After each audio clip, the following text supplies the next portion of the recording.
കൂടിയതായ കഴിവുള്ള ആളുകളോടൊക്കെ പ്രത്യേകം പറയാനുള്ളത്,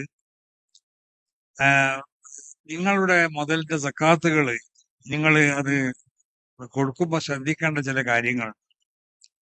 മുതലുണ്ടാക്കാൻ പഠിച്ച ഞങ്ങൾക്ക് പിന്നെ സക്കാത്ത് കൊടുക്കാൻ ഇനി വേറെ ആൾ പഠിപ്പിച്ചു തരണ്ടല്ലോ.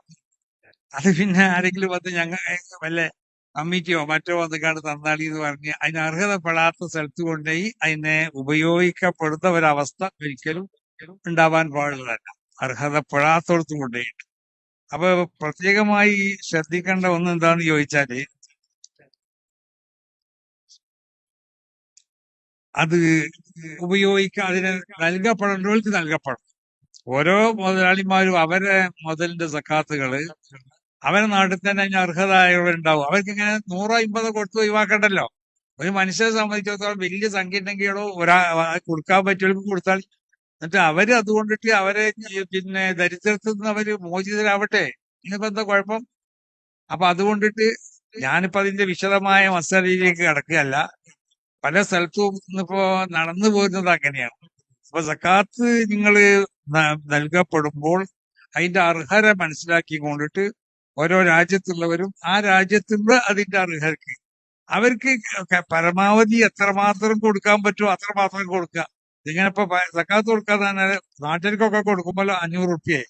ചിലര് 500 കൊടുക്കും, ചിലര് 100 കൊടുക്കും, ചിലര് പിന്നെ 50 കൊടുക്കും. അങ്ങനെ വന്ന് അങ്ങനെ ആ ഒരു അവസ്ഥയിൽ നിന്ന് മാറിയിട്ട് ഓരോരുത്തരെയും സംഗതി നാട്ടിലുള്ള ആളുകളെ കാര്യങ്ങളെ പറ്റി മനസ്സിലാക്കുക. ആ മനസ്സിലാക്കിയിട്ട് അർഹതപ്പെട്ടവർക്ക് അവർക്കുള്ളതായ എന്തെല്ലാം ബുദ്ധിമുട്ടുകളുണ്ടോ അത് മുഴുവൻ അകറ്റാൻ പറ്റിയ നിലക്കുള്ള സംഖ്യ കൊടുക്കാൻ കഴിയുമെങ്കിൽ ഇന്ന് കൊടുക്കാം. അതാ പറഞ്ഞത്. അപ്പൊ ആ നിലക്ക് അത് വളരെ ശ്രദ്ധിച്ചുകൊണ്ട് കൈകാര്യം ചെയ്യേണ്ട ഒന്നാണ്. അത് സമസ്ത കേരള ജമിയത്തുൽ ഉലമ പല സ്ഥലത്ത് വെച്ചിട്ടും അതിനെ സംബന്ധിച്ചുള്ള ക്ലാസ്സുകളൊക്കെ നന്നായി നടത്തിയിട്ടുണ്ട്.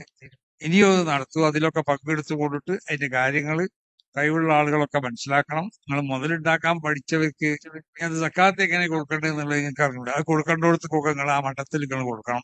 അത് കൊടുക്കേണ്ട രൂപത്തിൽ കൊടുക്കണം. അത് കൊടുക്കേണ്ട സ്വഭാവത്തിലാവണം. അർഹർക്ക് അത് ലഭിക്കപ്പെടണം.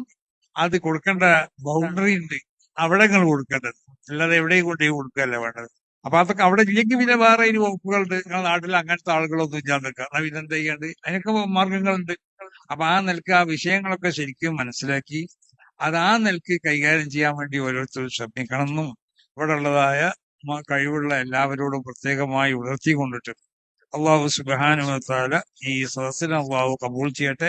അള്ളാഹു അൽഹംദുലില്ലാഹി റബ്ബിൽ ആലമീൻ. അല്ലാഹുമ്മ സ്വല്ലി അലാ സയ്യിദിനാ മുഹമ്മദ് വഅലാ ആലി സയ്യിദിനാ മുഹമ്മദ്. اللهم بارك في هذا المجلس. اللهم بارك في هؤلاء الخريجين.